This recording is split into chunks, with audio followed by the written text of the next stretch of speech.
What's up, drummers? Welcome into today's lesson. My name is Dave Major from davemajormusic.com, and today we're talking about 3 different ways to level up your single-handed 16th note grooves. Now, if you're brand new to the channel, thank you so much for checking out this video. If you do enjoy this video, hit subscribe, hit like, and hit that notification bell so you don't miss out on any new videos that I do post. Today's lesson is all about how to level up your 16th note grooves using 3 ideas that you've used before in other videos that you'll have used in other grooves. But before we jump to the kit, I would love to know what your favorite single-handed 16th note groove is. Mine, well, it's Use Me by Bill Withers, which is an incredible track that you should definitely check out and learn that groove. It's such a fun groove to play. So that's enough talking. Let's jump to the kit and we'll start exploring some grooves. Now, before we get started, we are going to have to establish our bass pattern. Now, we're using 16th notes because it's 16th note grooves, and they are counted 1 E and a, 2 E and a, 3 E and a, 4 E and a. We're going to play that on the hi-hat with a 2 and 4 on the snare drum. You can play that with the snare or as a rim click. And we're going to use today a very basic but kind of funky bass drum pattern. The 1, the A of 2, the 3, and the A of 4. So, get it, get it.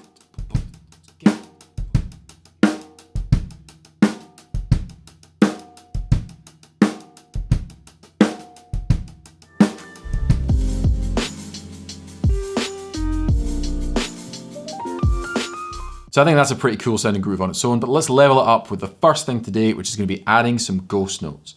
Now, ghost notes are kind of usual. We usually play them, but often I see students not add them to grooves that aren't 8th note based. So let's start by adding in the very basic ghost notes underneath our single-handed 16th notes. They're going to go on the E of 1, the A of 2, the E of 3, and the A of 4.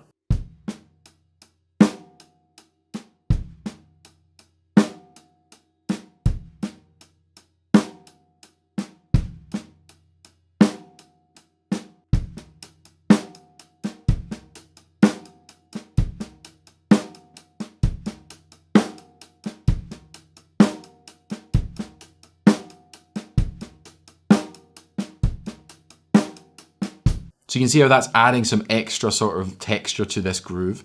Let's level it up even further. We'll add some more ghost notes. We're going to keep the E of 1. We're going to add the and of 1. So it's 1 E and, 1 E and.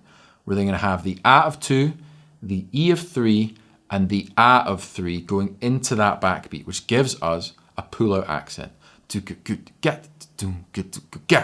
Very, very much like Clyde Stubblefield did in The Funky Drummer. That's basically where I stole this groove from. Let's just put in a bass drum pattern. We're going to go with the 1 and the and of 3. That sounds like this.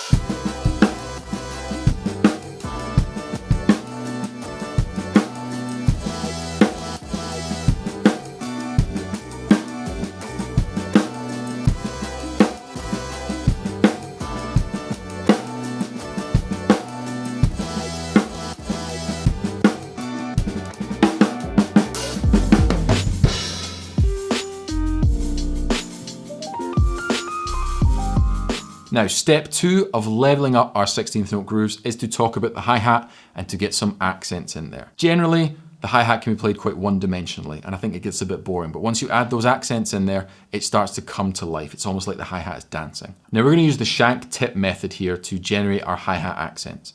We're going to play all of the accents on the edge of the hi-hat here with that part of the stick, and then we're going to play all of the non-accented notes with the tip of the stick up kind of in the center of the bow of the hi-hat. That looks and sounds like this.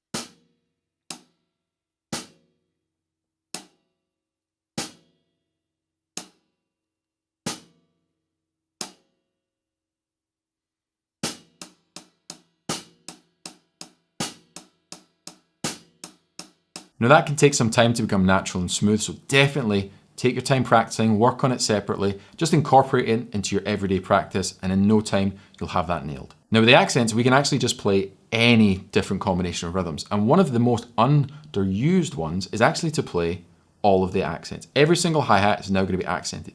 It gives you a really aggressive kind of hip-hoppy kind of vibe. It sounds awesome, and it sounds like this.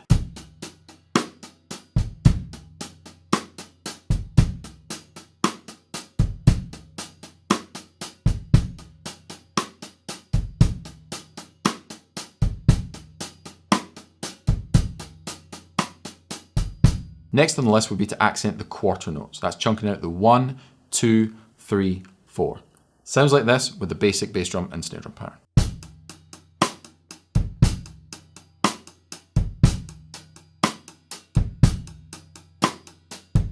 And next on the list would actually be to accent the 8th note. So really chunking out the 1 and 2 and 3 and 4 and. You get a kind of shaker kind of vibe. Jeff Porcaro used to do this. It sounds awesome. This is what it sounds like.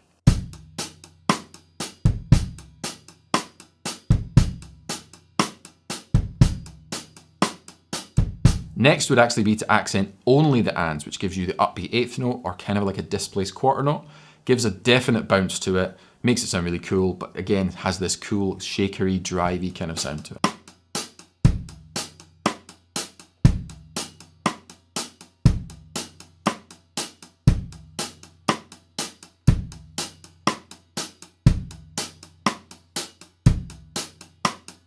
Now the next example would actually be to use the dotted 8th note, which is every third 16th note. So if we're accenting on the 1, 3 notes after that is going to be the A of 1, 3 notes after that, the and of 2, then the E of 3, and we're kind of back on the 4, and it would keep cycling. This would actually take 3 entire bars of 4/4 to resolve, and you could definitely do that, but I'm just going to round it out at the end of the first bar and just go 1 E and da 2 and 3 E and da 4 E and da 1.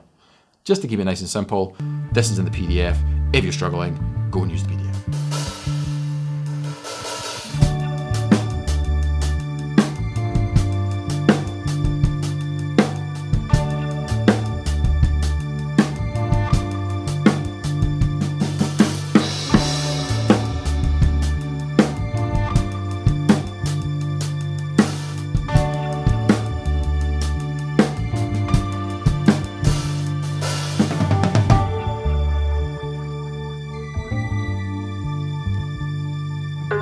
The third and final step today is to incorporate the left foot.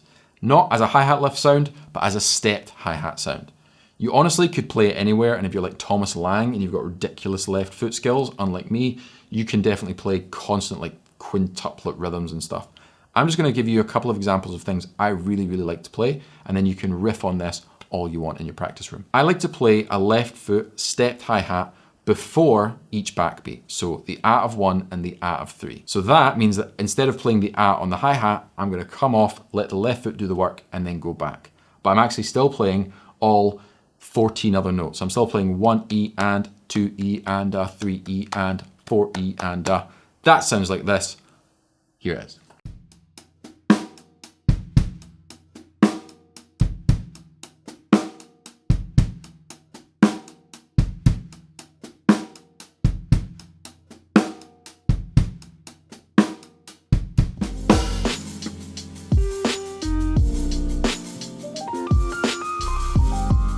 And as a final exercise today, let's put it all together.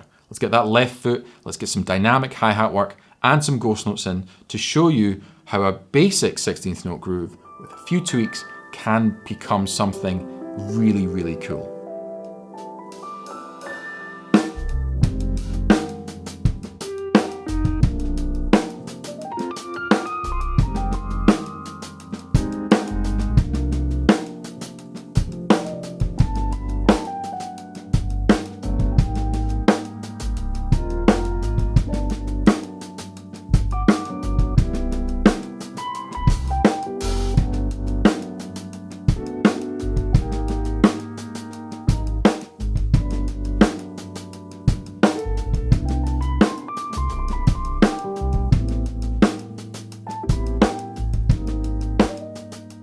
So that'll do for today, guys. I really hope you enjoyed this lesson as much as I enjoyed making it. If you did, remember, hit subscribe, hit that notification bell, and leave a like, because it really does help grow this channel. But until next week, stay safe, happy drumming, and I'll see you very soon.